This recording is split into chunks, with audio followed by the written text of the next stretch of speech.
And welcome back to Open Your Eyes. We're now moving into our second segment. And this one, of course, will be having representatives in from the Belize Tourism Industry Association. And they are having a forum. It's going to be on the 24th of July. It's called Charting a Way Forward Forum. All right. Now, in to tell us more, John Burgos, who is the Executive Director of the BTIA, and Stewart Krohn, who is the Second Vice President of the BTIA. Guys, good morning and welcome. Morning. Yeah.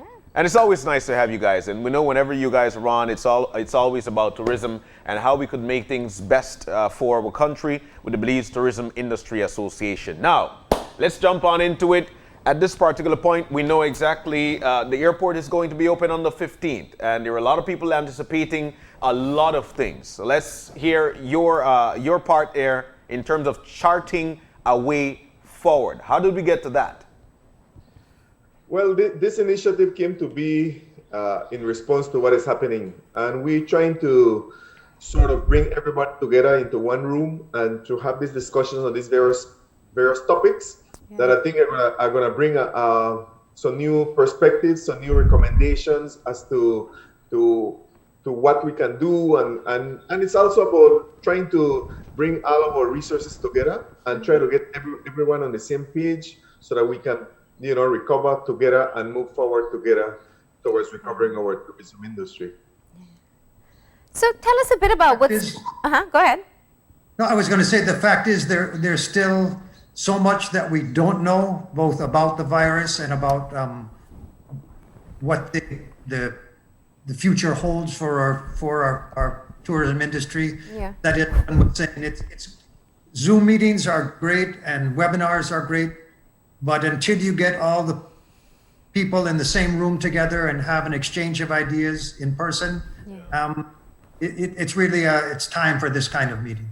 Yeah, I definitely agree. While we love seeing you over the internet, it's always better to see people in person. So you have that forum coming up on Friday. It also gives you an opportunity, I imagine, to hear what the real life experience of making preparations for August 15th is like for members. We understand that the gold standard certification process is ongoing at this time, and I just wanted to get your feedback as to what your members are saying. I'll try and tackle that one, I guess, because we're involved in it as well, Martini. It's a pretty rigorous set of standards. Okay. It takes a lot of manpower to get everyone trained. It takes a lot of expense to meet the requirements, especially when none of us in the industry are really certain how many foreign tourists will actually show up. I think in my discussions with my colleagues in the hotel industry, the response has been less than overwhelming, simply because our main target market, that is the United States, people still do not seem to be in a mood to travel internationally, and they don't even seem to be in a mood to pin down the dates of when they do want to travel internationally, particularly to Belize. Yeah. So at my hotel, maybe I've got 100 reservations that were in existence when the COVID-19 hit. We've written to those 100, given them very ample rewards for their patience and not asking for a refund. But out of that 100 that we wrote to, only one person has come back to make an actual reservation. Wow. So for predictions, I don't think you're going to see a lot of tourists flooding Belize, at least until maybe Thanksgiving or even as far as Christmas. That's just a prediction, I think that's a good thing, because it gives the authorities a chance to, and gives industry and the authorities a chance to kind of get the program rolling. And as Dr. Manzanero was speaking earlier, I agree with him. His concern is still focused on returning Belizeans. I think that's the way it should be. And I would even add, from what I can see, he's doing a great job. And I won't speak for my colleagues, but I will certainly personally congratulate him and his team for being thoughtful and displaying a real understanding of what's at stake here. I think he's kind of our own Dr. Fauci. Yeah. I've Rightfully definitely so. heard that comparison quite a bit. He noted, in fact, that in his conversations with industry leaders so far, that they're anticipating about 700 arrivals for August. So that's an indicator, I guess, if we need a number to start with. But what I find interesting, Stewart, maybe you can explain it better for me. The tourists that are booking to come can only come to the gold standard certified hotels. As you clearly noted, the process is ongoing. So how do people book if you're not certified yet? It's a very good question. It's a little tap dance Okay. have to do. We have had inquiries, and that subject has definitely come up. Nothing's perfect, and we try and work closely with them in the hope that Yeah. that clearer instructions or maybe amended instructions.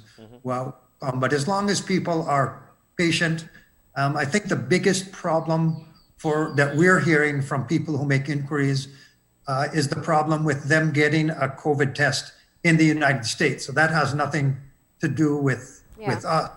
Because if you've been watching the foreign news, the turnaround time for PCR tests in most of the United States is frighteningly long. I think the average is 5 days. That with the 5 day, that would not as I understand the rules, that would not even qualify Yeah. to enter. So because they can't get those tests there, they're forced to take the test here when they arrive at the airport. Yeah. And you, as a traveler, you kind of lose control, because if you happen to test positive, well, then it's 2 weeks quarantine at your expense in a hotel, certainly not of your choosing.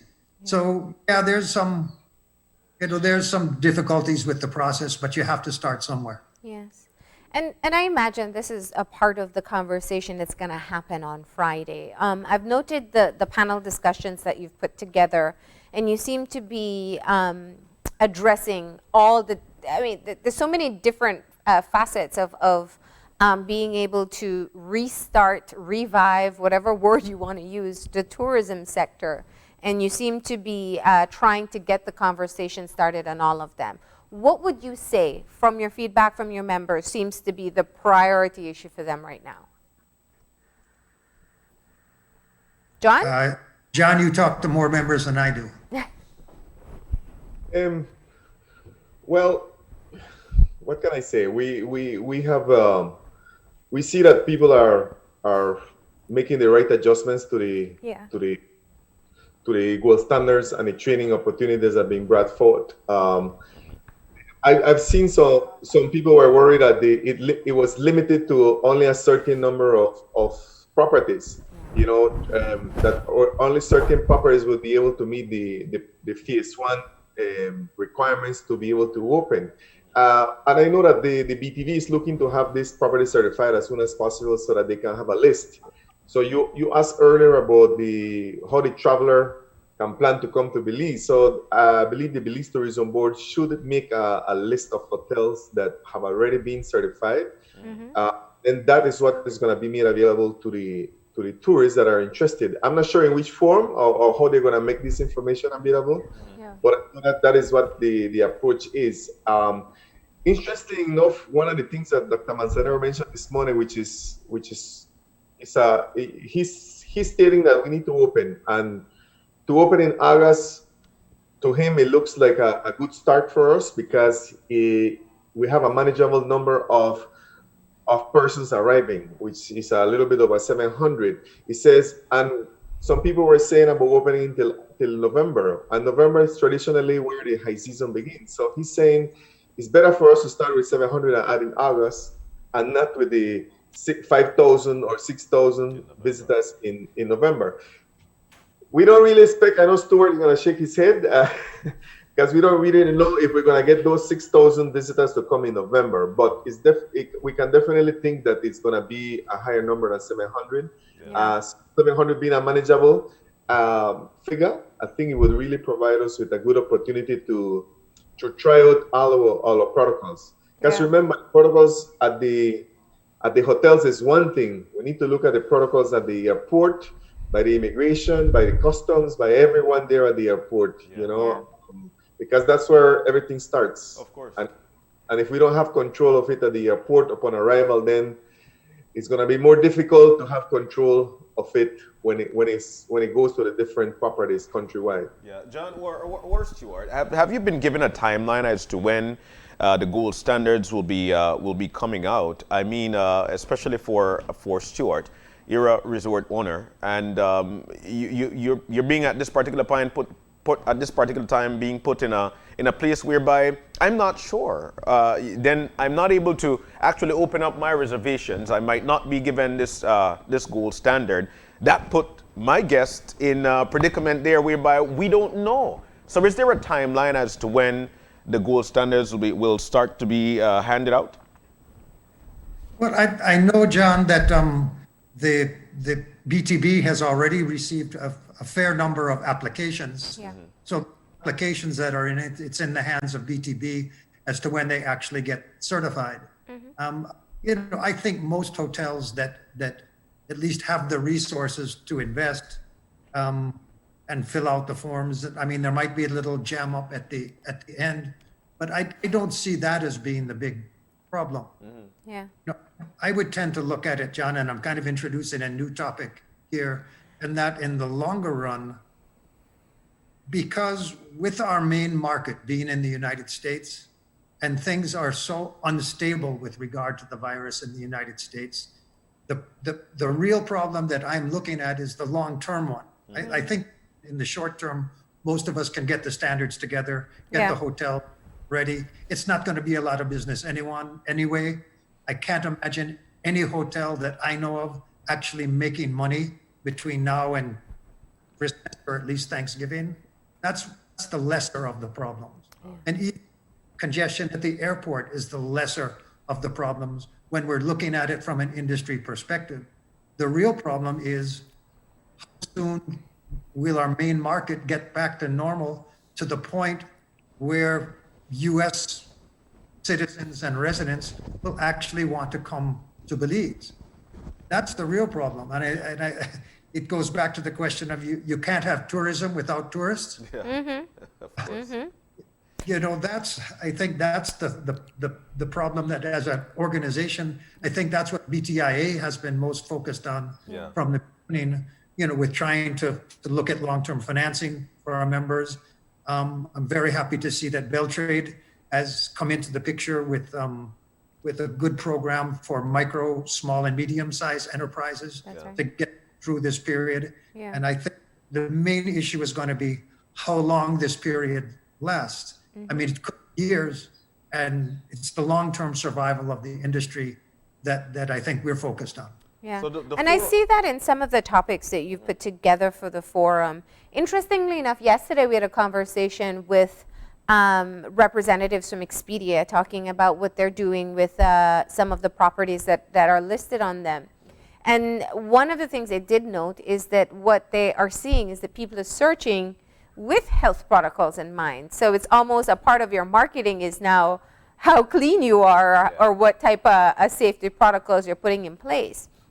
It means that this is a critical time for an adjustment, whether it'll be long-term or short-term, into what the new traveler requires. How much is this conversation happening, or is that the hope of what you want to get out of the forum on Friday? But Marlene, if you look at that last topic, I think the fifth panel on the agenda, it talked about a new vision. Yeah. I would hope that that's what those panels are going to be talking about, because certainly that issue that you've raised is key. We can't go back to the old ways in a changed world. But the good news is that Belize is ideally placed to take advantage of the post-COVID world. Yeah. And these have been mentioned before, our low population density, basically our ecotourism brand, the fact that we don't have all-inclusive day hotels. Yeah. Those are the ones that really have to rethink their positions in a post-COVID world. So we're very well set up for that. So in that respect, Belize is very lucky, but we've got to be smart. We've got to take advantage of what our natural advantages are. Definitely. Absolutely. You know, tourism is everybody's business. Whenever we're anywhere and we meet somebody who is not from our country, one of the things that we try to do is to market our country because we know it best. In terms of the forum, who do we expect to be there? Who should be there? Who will be there? Well, we're calling out to all our members, BTIA members, to come up to attend the forum, but we're not limited on to BTIA. We want to encourage all tourism stakeholders that have concerns, they want to share, ask a question to the panelists, throughout the day or share any views. We want to encourage everyone to attend. We do have to have registration because we have certain protocols that we need to follow with the social distancing, and we have limited spaces available. So we're encouraging everyone. I just got a list of people who have registered. We have about 70 persons that have registered already. We still have spaces available, but they need to submit their registration form via email at btia.org or info@btia.org. So that we can have the event. But the event is open to everybody that has a stake within the tourism industry to join us. We will also be streaming it live on the BTIA Facebook page. So for those that cannot attend, are going to be able to view it live. And also we're gonna be welcoming questions from via online if they're not present at the event. No. Nice. So we will have a very well-rounded forum, and we want to try to be as inclusive and open as possible to all stakeholders. Yeah, and you're covering so many different things. Stewart, let's talk about the panel that you're going to be on, about the tourists that will come back and when they'll come back and under what circumstances. I mean, where do you even get the data to start this conversation? Well, let me start. If you know the people on that panel, in addition to myself, Anthony Hunt and Nick Scavone, these are not shy people. All three of us, I'm sure, have our own ideas and will not hesitate to put them out there. So I think that should be a pretty interesting panel. And then I believe the moderator for that is Senator Salas, if I'm not mistaken. That's correct. He is also certainly not shy about expressing his views. Yeah. And the idea is not to come up with a absolute consensus. Yeah. The idea is let's expose the opinions and let's see what makes sense. And it could be there parts of all of our opinions that there may be some common ground. But I think it is an important question because I think there's been an assumption all along that once you open the airport, everything's going to be fine and all the tourism businesses are going to hire back all their employees. That's one thing I can assure you, that is not going to happen. And I think the kind of discussion that we're going to have may bring out some of the finer points of what to expect. Yeah. For the viewers that may not be well informed about what the forum is and what the panel discussions will be, I encourage them to visit the BTIA Facebook page so that they can see the quality of panelists that we're going to have and the quality of topics that we're going to have. As Stewart mentioned, the key essence is to have the box perspectives and recommendations about what the industry is and how the economy stands and how we can recover. And if you look at it, for the first one that you have here with the health and the safety, we want to know if they're going to work. And we want to hear from Dr. Manzanero, we're going to hear from Jim Scott and Dr. Idala Metzgen. They were involved with the development of those standards. And if you look at the marketing in a post-COVID world, we have the Belize Hotel Association, we have the Belize Tourism Board, and we have Mr. Myers from the private sector. These are people that have been involved in the tourism industry for a long period of time. Mm-hmm. And with regards to the financing the income gap, we have three excellent people that have a rounded knowledge of information with regards to the financing sector. We have Mrs. Natalie Goff, the CEO of the manager of the Development Finance Corporation. We have Mr. Rudy Gonzalez from Atlantic Bank. He manages the tourism portfolio there. And then we have Dr. Leo Armendariz from Beltrade, who's going to be speaking about the new program that they're going to be making available. And then we get to look at more holistic, more macro view. And then we have we have Stewart there. We have Anthony Hunt and I have Ms. Cabon. When, where, and how will the tourists come to Belize? They are data-driven people, and that I'm sure they're going to share a lot of excellent points as to what we can look forward over the next year. And then to conclude it, a new tourism vision for Belize. We have Mrs. Valerie Woods. She is a former director of the Belize Tourism Board. She's a former senator. She has great insights as well. And then we have Mrs. Karen Bevans, the current director of the Belize Tourism Board. They may have their own views as well as to what we need to do or what should be the focus. Yeah. And then we have Mr. Abel Castañeda, who is the Chief Tourism Officer from the Ministry of Tourism. And as you know, he has been there for about 10 years. So he has worked in all capacities under the ministry.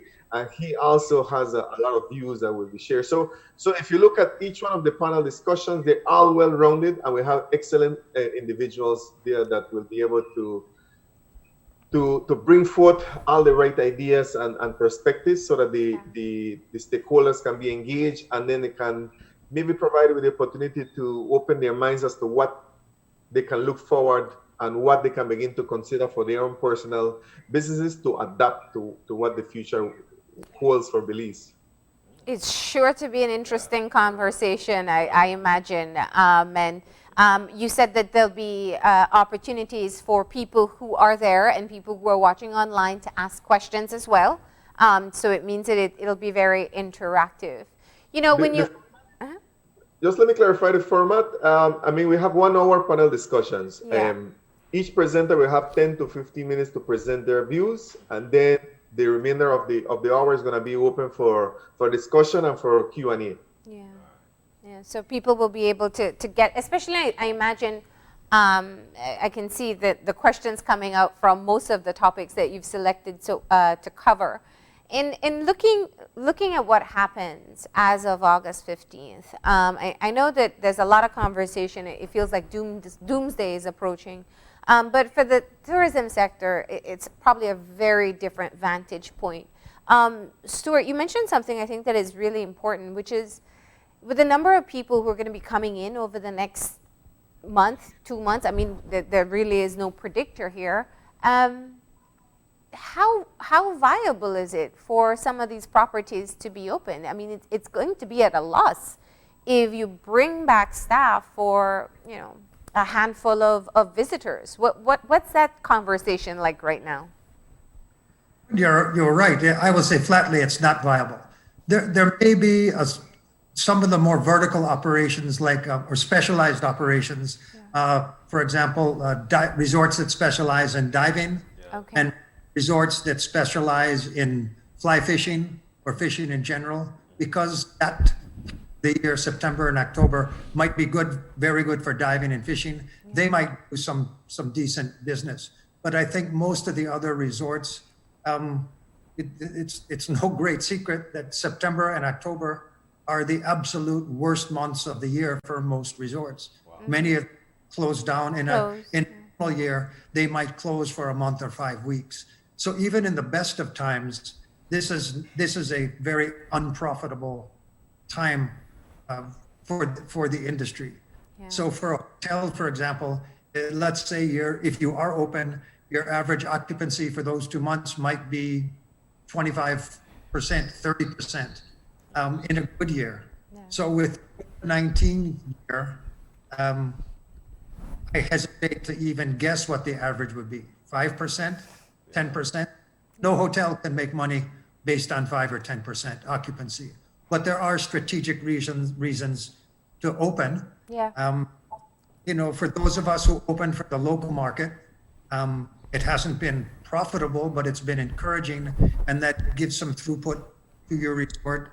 It gives you a chance to practice your protocols. Yeah. It raises well. It gives you a chance to rotate back in some of the employees that you may have laid off. So there are, among some resorts, there are good reasons to open to the local market. And hopefully that local market will continue to patronize those resorts. You've got some long weekends coming up in September and October. Those would be ideal times for locals to vacation, alongside the small number of foreign tourists.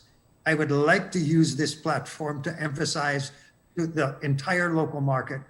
What I hear people saying is that, once the airport opens on August 15th, we're not going to hotels anymore because we're afraid we don't want to mix with the tourist population.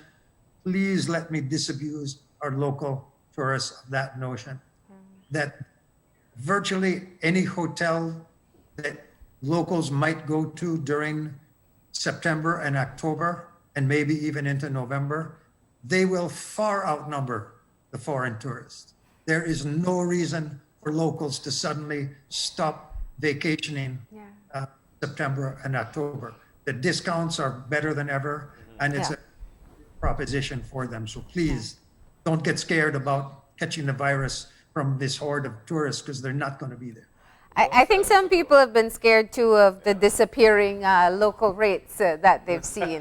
That's one of the concerns that they've had. But we are optimistic that it will continue and people will keep on supporting the tourism sector. I wanted to get your thoughts, gentlemen, because we've seen where, every country is adapting. They're trying to figure out what's their best way to survive and to try to get some influx of tourists and money coming in.